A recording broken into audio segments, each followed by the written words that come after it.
The persecution of Christians in Nigeria has reached crisis levels, with thousands of Christians being slaughtered.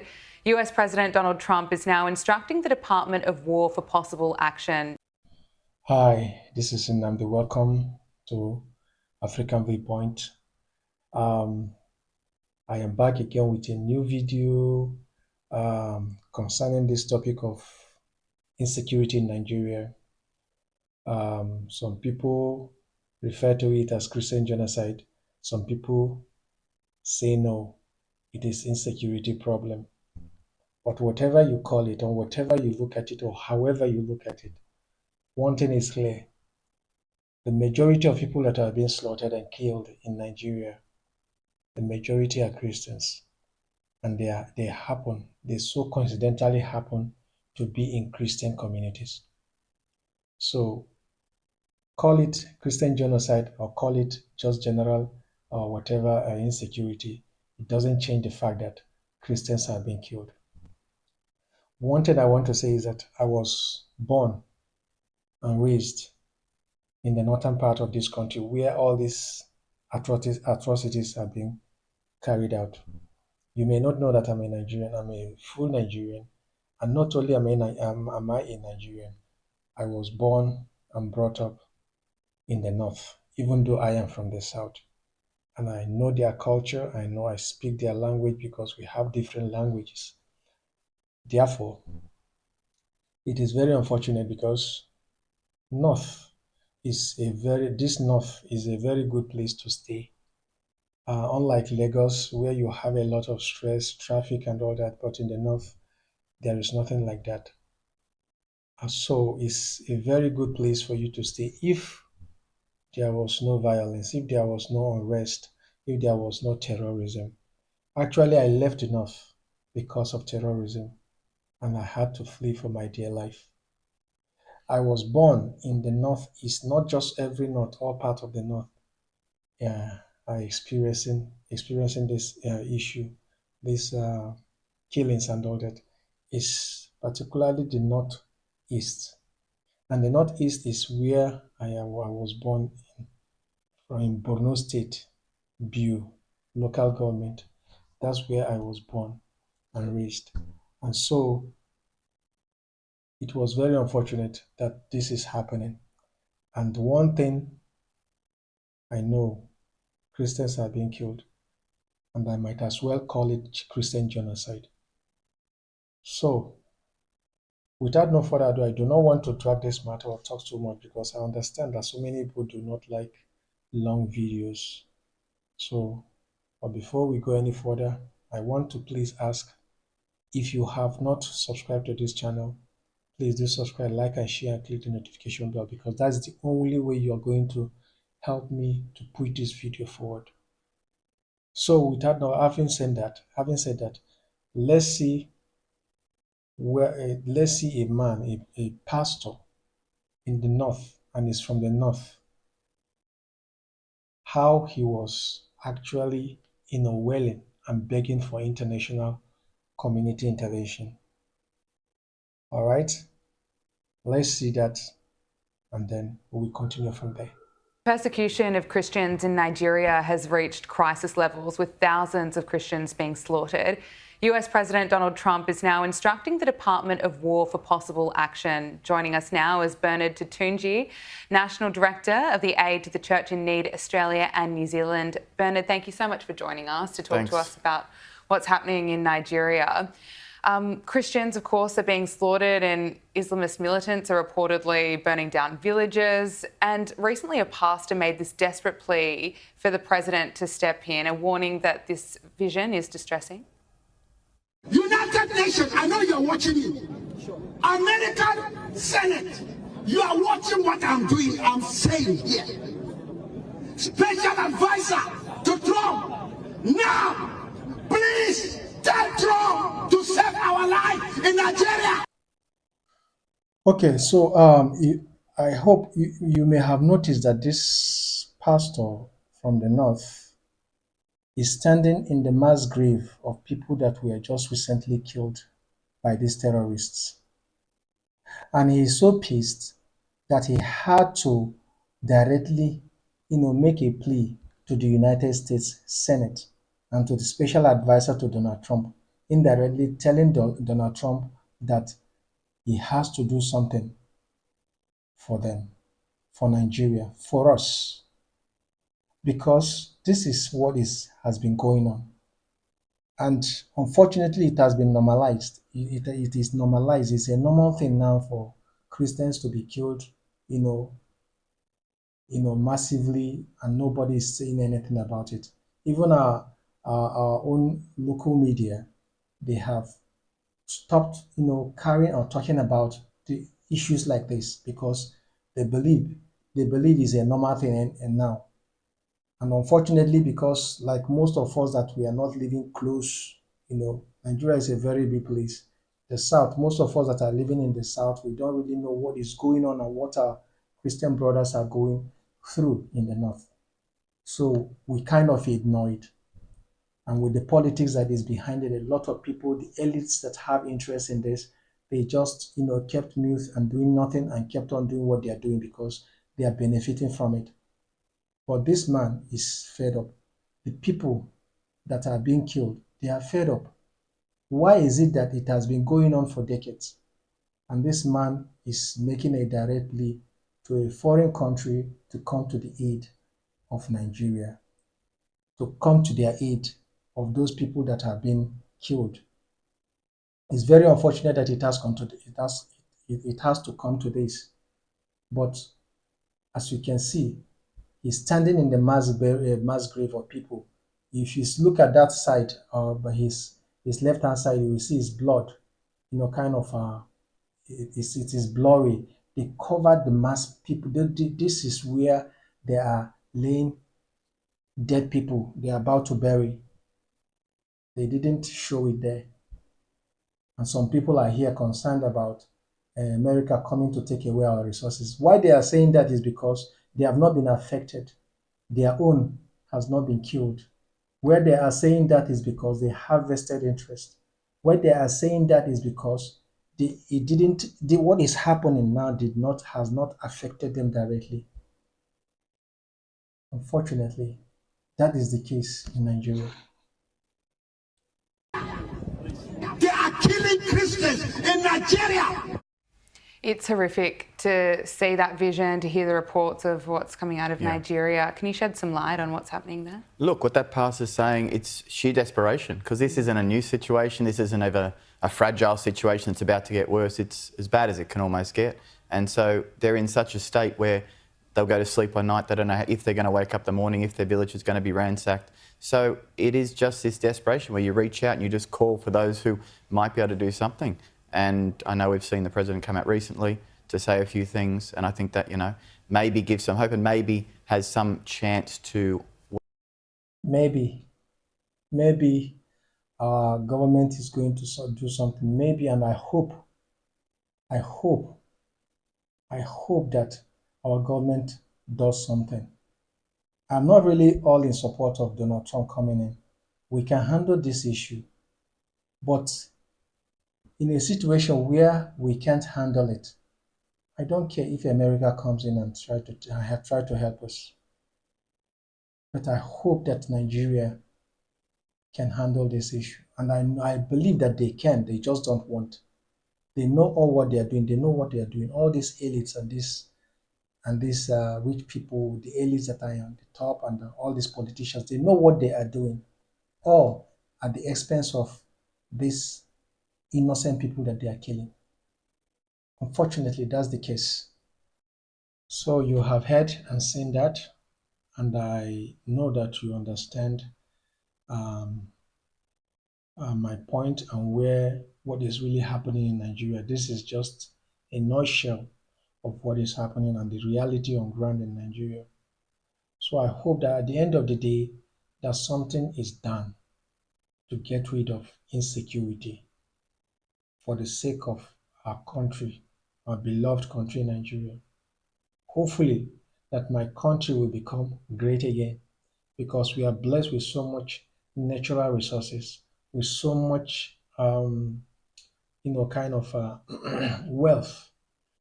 But due to corruption and the type of people we have in government, things are falling apart. I've gotten to the point that I don't even pay attention anymore to what happens in Nigeria, because what happens is that when I pay attention and see the drama that is going here and there, it really makes me angry, and it really makes me to take certain things very serious to the point that it might even affect my health. So, for the sake of my health, I try not to, absorb myself into the happenings and into the drama in this country, in my country, Nigeria. So that is, but let's also watch another video of this prominent clergyman from the north as well. This man has been talking about Christian genocide for years. He didn't just started saying it now.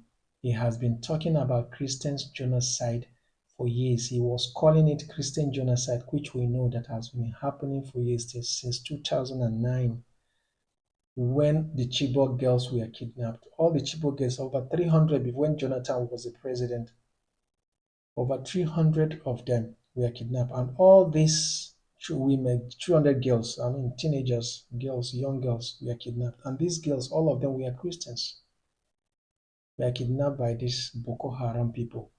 And they stormed the village that they stormed, these Boko Haram people stormed also to kidnap these girls.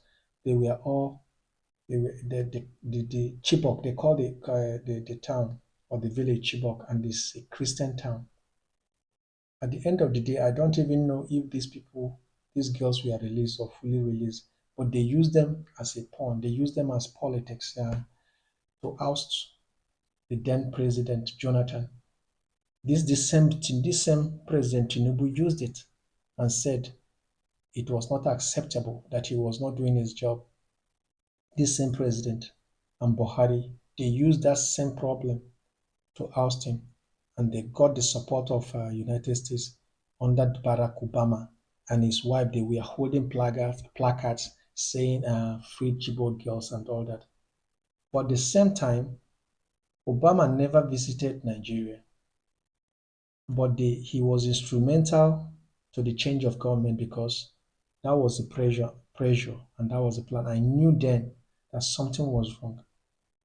Something was wrong, and they were doing everything possible, using these girls as a pawn to achieve their political interest and political ambition. And now, how did they say that the descent has come back to roost? Now it is his turn now to take care of this. Now he's saying there's nothing like that, but he called it genocide. Our President Bola Ahmed Tinubu called it genocide when President Jonathan was there. He called it violence. He called it that it's unacceptable. But now it's no longer insecurity problem at all. It's no longer Christian genocide and all that. So now it is. So let me not just talk too much. I'm going to play this video uh, of a northern clergyman. His name is I think Bishop Isa El-Buba. So he says it all. So as I play it, I'm going to, as usual, make my commentaries, and when we come back, we'll wrap it up. So let's have it. Now, we have to tell ourselves the truth. I keep saying this, and I will not slow down in telling us the truth. You see, the North is a major problem of itself, especially with a segment of people, certain elites. I tell you that certain Northern elites are behind what is ongoing. Now, there's a twist to the narration going on that Donald Trump is coming to wage war against Muslims and that they're coming to steal away our resources. Yes, these are the two things. I've said one of the point that you've made.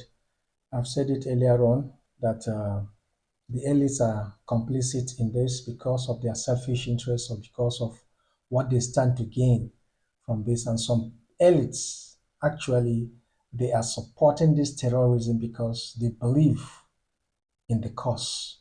They believe in the cause of the fight of these terrorists. They believe So that is why they support them financially, they support them in any way they can. And this is the reason why this issue will never get resolved. It's not as though Nigerian government cannot resolve this issue. How is it even possible for terrorists to take up or take over an army base? You have sympathizers of these terrorists everywhere. How can they take an army? Is it not a disgrace? It's disgraceful that terrorists can overpower the army and take over their base. Have you ever heard of it? And it has been happening, several times in the past. There was a time even in the past that they took over villages and took over towns and established it and named it a caliphate way back then. This killing has not stopped. Then the other another narrative they are twisting is that the elites now in Nigeria and those in the government and all that, when Donald Trump now said that he was going to come into Nigeria and try to sanitize and fix this insecurity issue. Now these elites have begun to run here and there, trying to twist and turn the, kind of the narrative the other way, information warfare, and trying to tell people that Donald Trump is coming in to fight Nigerians, that he is coming in not only to fight Nigerians, but also to take our resources. What kind of a dumb person will believe all that? And this is what they are trying to do in order to divert from the real problem, the real issue to this, that Donald Trump is coming to fight Nigeria. Donald Trump never said he was going to come in to fight Nigerians. He says he is going to come in to wipe away the terrorists. That's what he said. Clear, number one. Two, taking our resources. Me, I'm a Nigerian. I don't even know the benefit. I don't even get the benefit of these resources they are talking about.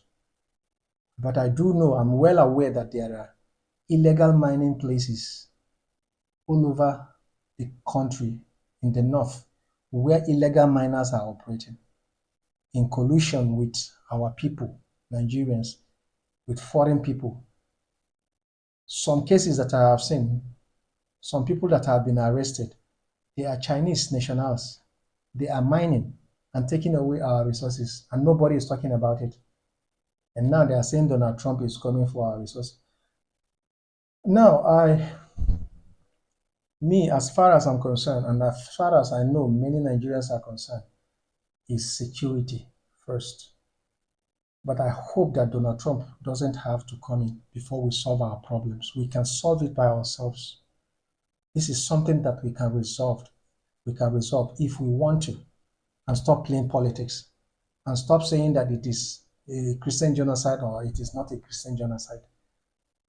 The semantics doesn't really matter. What you call it doesn't really matter. My issue is that a large number of Christians are being killed. Is it a coincidence? I don't think so. Christian communities are being attacked. Is it a coincidence? I don't think so. So, but let's go on and watch. In the first instance, can I ask you, all these years you've been living in Nigeria, how much have you enjoyed the resources of this country? That's the question you ask yourself. They are the ones fueling, they are the ones empowering the bandits. You will see the video that you will watch. You will see the bandits moving around with AK-47, with sophisticated weapon, sponsored by politicians in this country.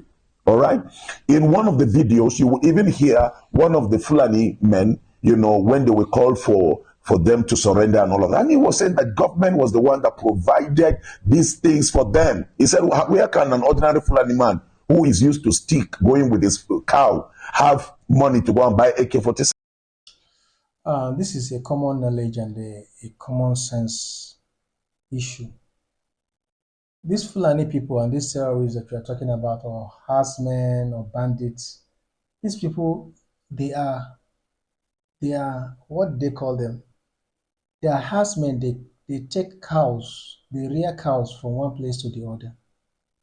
But all of a sudden, you see these same Fulani people with sophisticated weapons. How do they get it? And even how do they learn how to use drones? Even because of the recent attack I had, that they use drones Who provided the drones to them for them?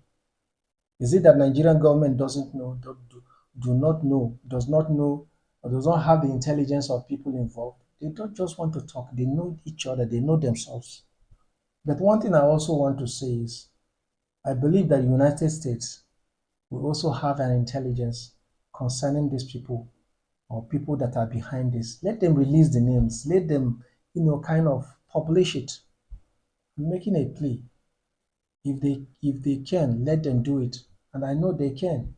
Let them publish the names and let us know who are the ones behind all this. But even if they do now, they will still spin it and say yes, that the United States want to or divide Nigeria. That's why they are bringing this division and naming people that are not involved, that are innocent. So let me not just drag this video. If you want to watch this video till the end, because this video is a little bit lengthy and I do not want to make this my video to be long. So if you wish to finish this video or to see the full video, I'm going to leave the link at the bottom of this video so that you can watch it if you wish to. So that's it. What have you got to say? What do you think about this issue? I have laid it out, and this is what is happening in Nigeria. It is very unfortunate. I only hope that this stops and that people will be able to, come together regardless of their religion, regardless of your ethnicity, regardless of where you come from, regardless whether or not you are from the north or from the south, that we will be able to come together as one. But this killings is unacceptable. It has to stop. So let me not just go any further. I think I've said enough. So if you like this video, please click the like button and subscribe if you are not subscribed, and also share, please. Click the notification bell so that anytime I drop a new video, you'll be one of those to receive it. Thank you for watching. See you in my next video. Bye bye.